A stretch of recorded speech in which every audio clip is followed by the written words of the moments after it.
샬롬, 주님 안에서 평안하시지요. 동순계 서정호 목사입니다. 오늘도 하나님의 놀라우신 은총과 은혜가 여러분의 삶과 직장과 그리고 가정에 넘치시기를 바랍니다.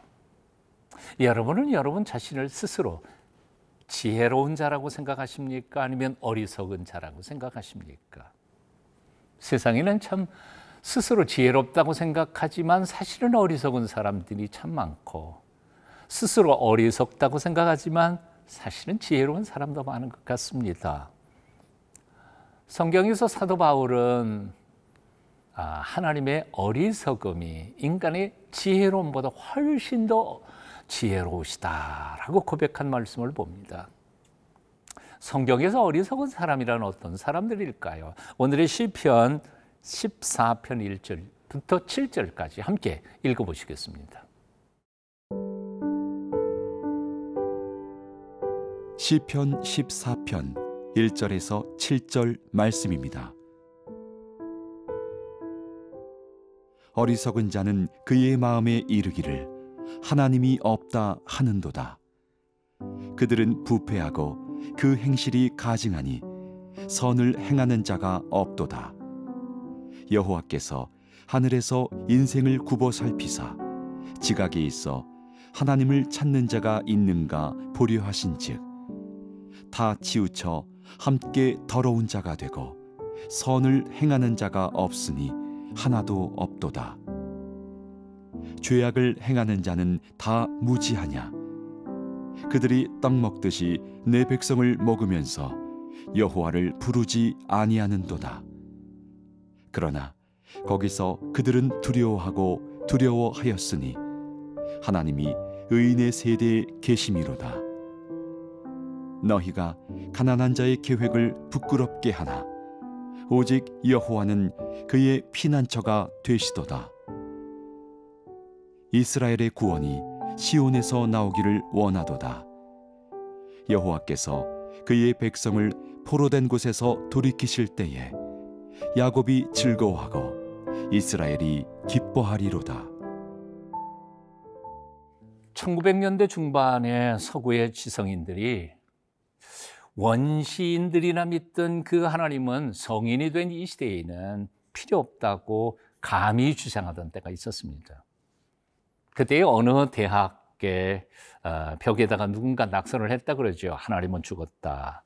근데 며칠 후에 그 아래에다가 누군가 적었다고 합니다. 너도 죽었다. 아마도 인간의 실존의 뿌리이신 하나님을 존재 부인을 하는 순간 인간의 존재 자체도 사라졌다는 철학적 일화가 아닐까 그렇게 생각해 봅니다. 성경에서 어리석은 자란 이해력이 부족한 사람, IQ가 모자라는 사람, 논리가 부족한 사람을 가리키고 있지 않습니다. 아니 오히려 그 반대로 스스로 똑똑하다고 생각한 사람, 그래서 하나님도 필요 없고 하나님 있어도 상관없다고 나는 나의 인생에 하나님이 되겠다고 선포하는 하나님께 대한 반역자들을 가리키고 있습니다. 로마서 1장에서 사도 바울이 주장하고 있는 것은 바로 이런 겁니다. 온 세상 만물 속에 그 만물을 지으신 하나님의 존재가 분명히 나타나 보여지고 있지만 사람들이 그것을 일부러 부인하고 모른 척하는 이유는 그 속에 있는 자기 교만과 그리고 자기 탐욕과 욕망대로 살고 싶은 이유 때문이라고 고발하고 있음을 발견하게 됩니다. 그렇습니다. 사실 수많은 무신론자라고 주장하는 사람들의 마음속에도 누군가 세상을 지은 그 뛰어난 이성 혹은 만드신 분이 있다는 사실을 느끼면서도 그것을 일부러 부정하는 이유는 그가 정한 윤리, 도덕 그리고 삶대로 살고 싶지 않은, 아니 내 마음대로 살고 싶은 그 욕망 때문이라는 사실을 우리는 잘 알게 됩니다. 1절 말씀 다시 한번 읽어볼까요? 어리석은 자는 그의 마음에 이르기를 하나님 없다 하는도다. 그들은 부패하고 그 행실이 가증하니 선을 행하는 자가 없도다. 사실 인간이 똑똑하면 얼마나 똑똑하겠습니까? 지난 역사 속에 인간들이 만들어 놓은 지식들을 몽땅 다 합해서 축약해서 빼놓는다고 하나님의 지혜의 한 줄이라도 따라갈 수 있겠습니까?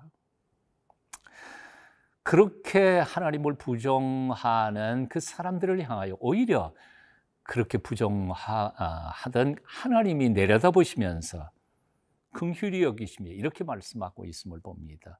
여호와께서 하늘에서 인생을 굽어 살피사 지각이 있어 하나님을 찾는 자가 있는가 보려 하신즉 다 치우쳐 함께 더러운 자가 되고 선을 행하는 자가 없으니 하나도 없도다. 착각하지 마십시다. 우리가 감히 하나님의 지혜를 깨우쳐 알 수도 없을 뿐만 아니라 하나님의 자리를 범접할 수 없을 것이라고 생각합니다. 역사 속에 가장 지혜로웠다고 스스로 자신을 주장하던 욥은 마침내 욥기 42장에 보면 이런 고백을 하고 있음을 봅니다. 무지한 말로 이치를 가리는 자가 누구이니까? 나는 깨닫지도 못한 일을 말하였고 스스로 알 수도 없고 헤아리기도 어려운 일들을 말하였습니다. 내가 말하겠사오니 주는 들으시고 내가 주께 묻겠사오니 주여 내게 알게 하옵소서. 내가 주께 대하여 귀로 듣기만 하였사오니 이제는 눈으로 주를 배움나이다. 그러므로 내가 스스로 거두어드리고 티끌과 재 가운데서 회개하나이다. 회개하나이다. 참으로 지혜로운 사람 되실 수 있기를 바랍니다.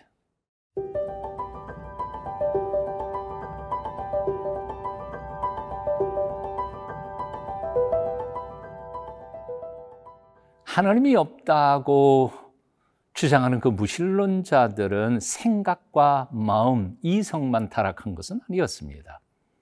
그렇게 하나님을 부정하기 시작하는 순간 그들은 철저히 자기중심적이고 이기적이고 자기 본능에 충실한 탐욕적인 사람들이 되어버리고 맙니다.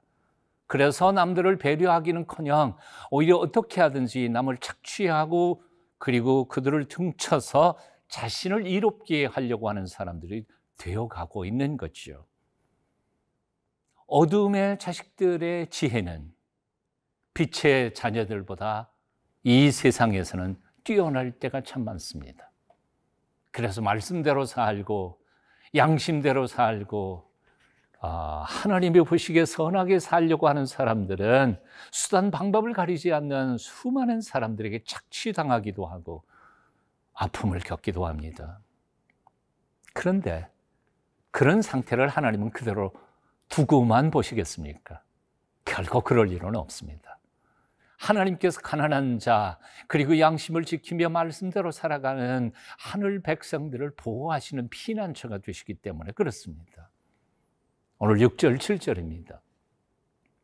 너희가 가난한 자의 계획을 부끄럽게 하나 오직 여호와는 그의 피난처가 되시도다. 이스라엘의 구원이 시온에서 나오기를 원하도다. 여호와께서 그의 백성을 포로된 곳에서 돌이키실 때에 야곱이 즐거워하고 이스라엘이 기뻐하리로다.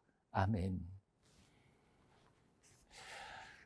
세속적인 방법이나 사람들의 잔꾀에 타협하지 않고 말씀대로 정말 정직하게 사업하고 정직하게 살아보려고 애쓰는 데에도 불구하고 어려움을 겪고 힘들고 사람들에게 그만 피해를 입는 경우들을 겪을 때가 참 많습니다. 혹시 여러분이 그런 환경 속에 들어가기도 하셨습니까? 그래서 때때로는 하나님 정말 살아계시기는 한가? 하나님이 공의롭게 이 세상을 통치하는 게 맞는가? 하는 그 사실조차도 흔들릴 때가 혹 있으십니까? 그 마음 이해됩니다. 저도 그런 마음이 들 때가 한두 번이 아니니까요. 하지만 너무 낙심하지 마십시다. 하나님 분명히 살아계시고 그 하나님은 공의로우실 뿐만 아니라 말씀대로 그리고 정직하게 하나님이 주신 양심대로 살아가려고 노력하는 의로운 자들을 보호하시고 지켜주시고 종래에는 그들이 승리하도록 이끌어 가실 것을 우리는 믿기 때문에 그렇습니다. 하나님의 때에 하나님의 방법으로 하나님께서 일하실 것을 믿고 기대하면서 오늘도 말씀대로만 살아가십시다.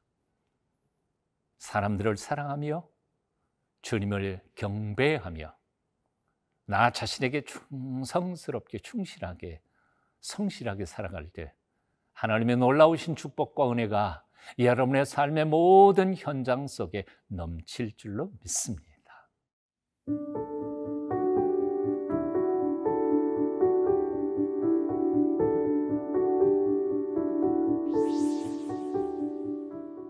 불신과 무신의 세상 한복판에서도 우리에게 하나님을 알 수 있고 믿을 수 있고 의지할 수 있는 믿음을 주신 하나님을 찬송합니다. 똑똑한 것 같지만 실상은 존재 자체를 부인하는 어리석은 무신론자의 삶을 살아가는 이들에게도 우리에게 베풀어 주신 은혜를 부어 주셔서 저들도 그 어리석은 삶에서 돌아서서 하나님의 은총 안에서 살도록 도와 주시옵소서. 예수님의 이름으로 기도합니다. 아멘.